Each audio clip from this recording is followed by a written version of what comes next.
You open an app on your phone, and a blue dot tells you exactly where you stand on the surface of the planet.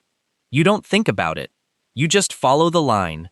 But long before satellites, before paper maps, before anyone had ever seen the shape of a coastline from above, your ancestors were crossing oceans, deserts, and continents, and finding their way home every single time. The real answer of how they did it is far stranger and far more impressive than anything sitting in your pocket right now. If this kind of thing fascinates you, hit like right now, subscribe to the channel, and drop a comment telling me where you're watching from. It genuinely helps this story reach more people. Now, back to the ocean. Picture the Pacific, 3,000 years ago.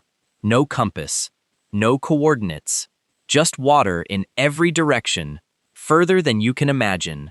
And yet, Polynesian voyagers set out in wooden canoes and reached islands smaller than a city block, thousands of kilometers away. How is that even possible? The answer starts with the sky. These navigators memorized the rising and setting points of hundreds of stars. Each star became a marker, a fixed point on what's called a star compass. As one star climbed too high to judge direction, another would be rising to take its place. The whole night sky worked like a rotating clock, and the navigator held the entire system in memory, not on paper. But stars disappear at dawn, so the ocean itself became the next map.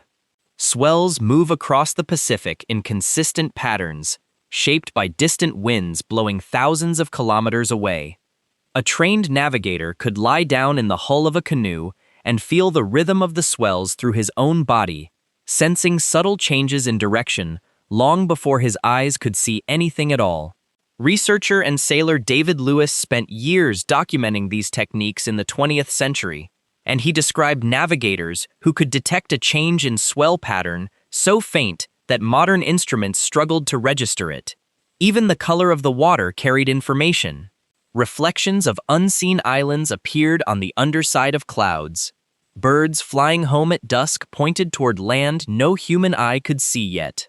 Every one of these signs, stacked together, built a mental map more detailed than most people today could draw of their own city. Training for this role began in childhood, sometimes decades before a single real voyage. Apprentice navigators would sit for hours, memorizing star paths, using nothing but stones arranged in a circle, each stone standing in for a rising point on the horizon. Mistakes weren't corrected with a red pen. They were corrected by the ocean itself, which does not forgive a wrong turn. That pressure, generation after generation, produced something remarkably close to a living instrument, a human being calibrated so precisely that entire communities trusted him with their lives on a single voyage. Now shift continents.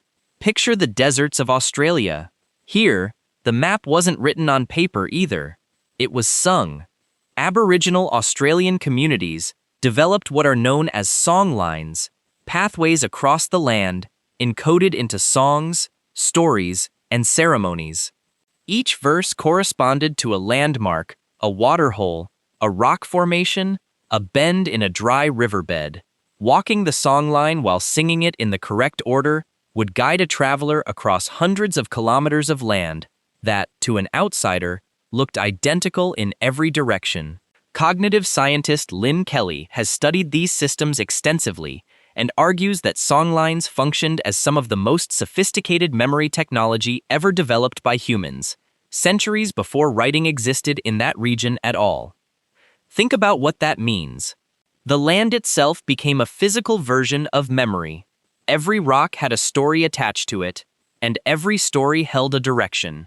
Forgetting the song didn't just mean losing a legend. It meant losing your way home. Isn't it strange that a culture's survival could depend on getting a song exactly right? These songlines often stretched across territories belonging to different language groups, which meant a single path could pass through dozens of dialects along its length. Travelers didn't need to speak the local language to follow it. The melody and rhythm of the song itself carried the directional meaning, functioning almost like a universal signal layered on top of spoken language. A song learned as a child in one region could still guide an adult safely through unfamiliar land, 1,000 kilometers away, decades later, simply because the pattern of the melody never changed. Now travel north, into the Arctic. Snow, ice, and white horizon in every direction. No stars visible for months during the long polar summer. No landmarks that don't shift with the wind. So how did Inuit hunters travel hundreds of kilometers across sea ice and return safely, again and again? They read the snow itself.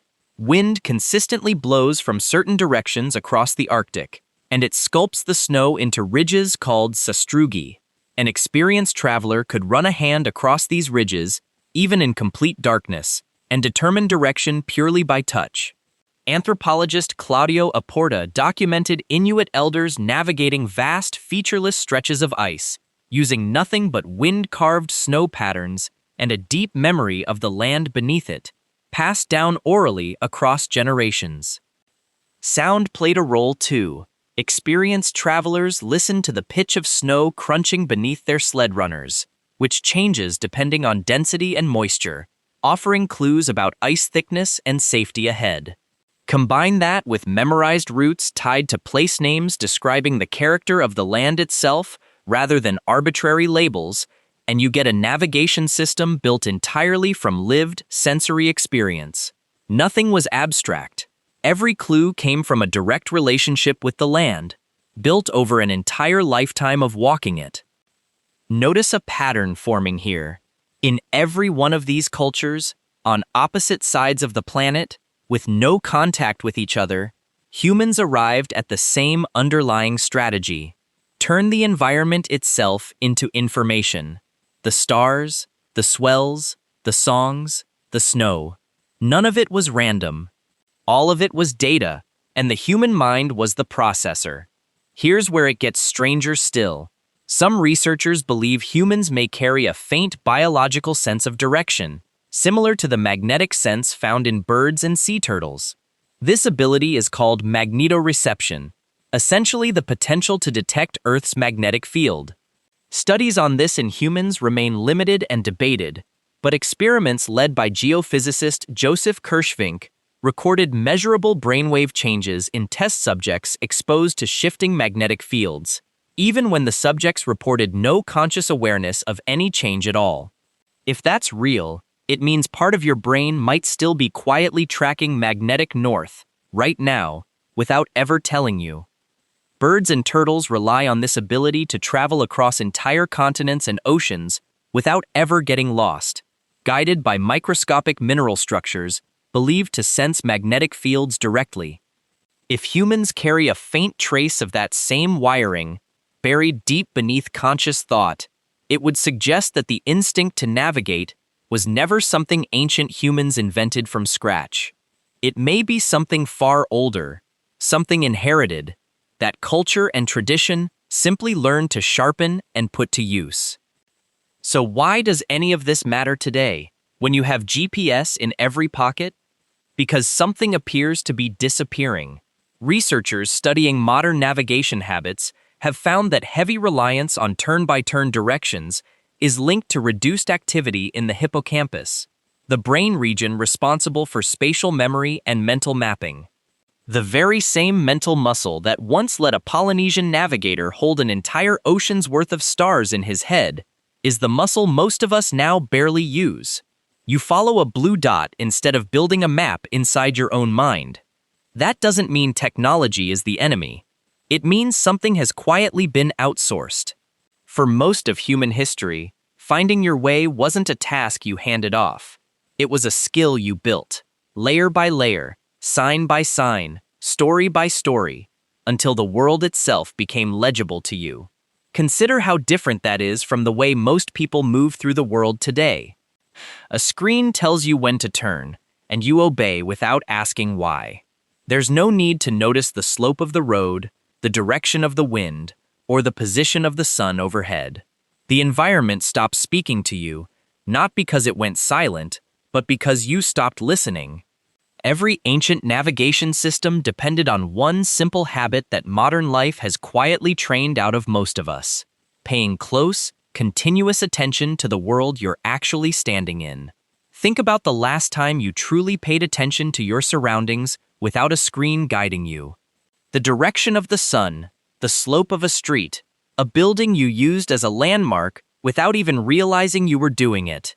That instinct is old. Older than maps, older than writing, older than most of what you'd call civilization. Because your ancestors didn't need a map to find their way home. They needed attention, memory, and a willingness to read the world as it actually was. Tonight, when you open that app on your phone and follow the blue dot without a second thought, remember that the dot isn't the discovery. You are. You always were the map. If this changed the way you see the ground beneath your feet, subscribe for more stories where science and history quietly rewrite what you thought you knew. Leave a comment and let me know which detail surprised you the most. And if this kind of thing fascinates you, there's another story just like it waiting for you right now.